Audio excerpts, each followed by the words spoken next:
What does it mean to be a man today? Seriously, ask 10 different people, you'll get 10 different answers. Some say it's about power, dominance, being alpha. Others say masculinity is toxic, outdated, or even dangerous. And in the midst of all that noise, men are just confused. And I get it, I've been there, and that's why I'm starting this series. Right now, men are struggling quietly, and we're falling behind in academics, school, we're more isolated than ever, mental health problems, substance abuse problems, porn addiction, video games. We're numbing out instead of showing up.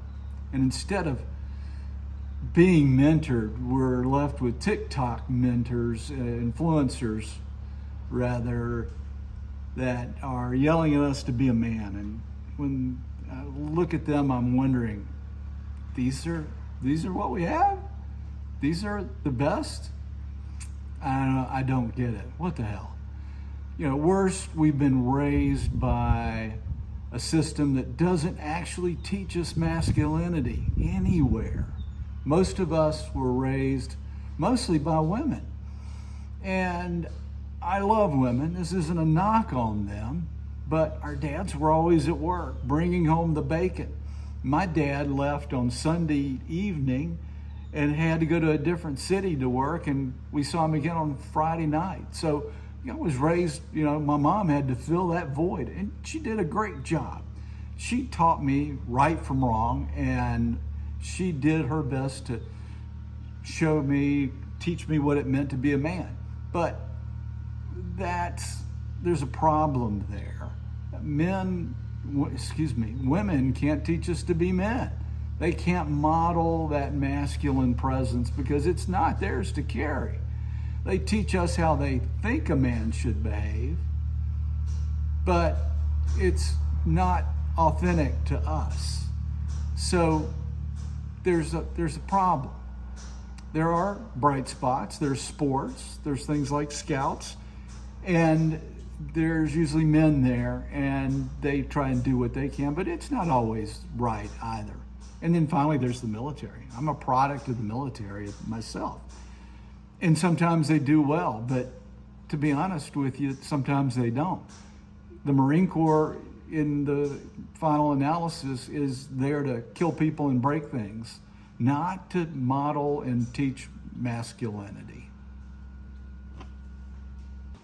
And today's role models, folks like the Tate brothers, Joe Rogan, many of our sports figures, the common denominator between a lot of them is the fact that they flash a lot of money, bling, and they're talking loud.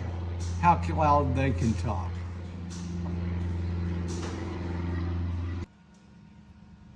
One secret for you.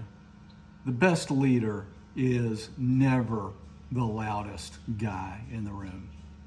We've had two dominant models of male masculinity, and both are broken. First, you got the patriarchal style masculinity: control, suppress, dominate. That's not strength, that's just fear wearing a crown. It's the model we've had for hundreds of years. It worked for men, and women finally rebelled, and rightly so. More recently, the nice guy model came up and evolved. He's the guy that just thinks if he's nice and does what his woman wants, life will be good. The happy wife, happy life dude. He's lost his spine and can't understand why no one respects him, especially not his woman. Neither of these guys are whole. Neither of them are grounded in purpose, integrity, or real power. We need something different. We need a third way. That's why I started this channel, to talk about what it really means to be a man. Not in theory, not in anger, but in truth. Because here's the thing. A man isn't defined by how many UFC wins he has, by how much he earns or how loud he talks.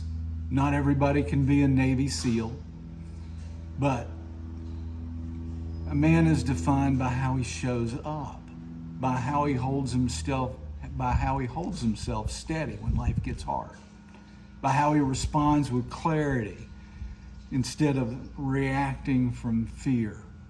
Masculinity is not about overpowering others. It's about anchoring into purpose, leadership, strength, and honesty.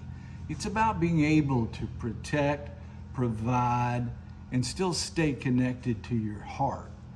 And that's what this series is going to unpack step by step. If something in this landed for you, stick with me. This is just part one. We'll go deeper from here. So hit subscribe, leave a comment, tell me what your thoughts are about this. Tell me what you want to hear about masculinity. And share this with someone who needs to hear it. Thanks a lot, and we'll talk soon.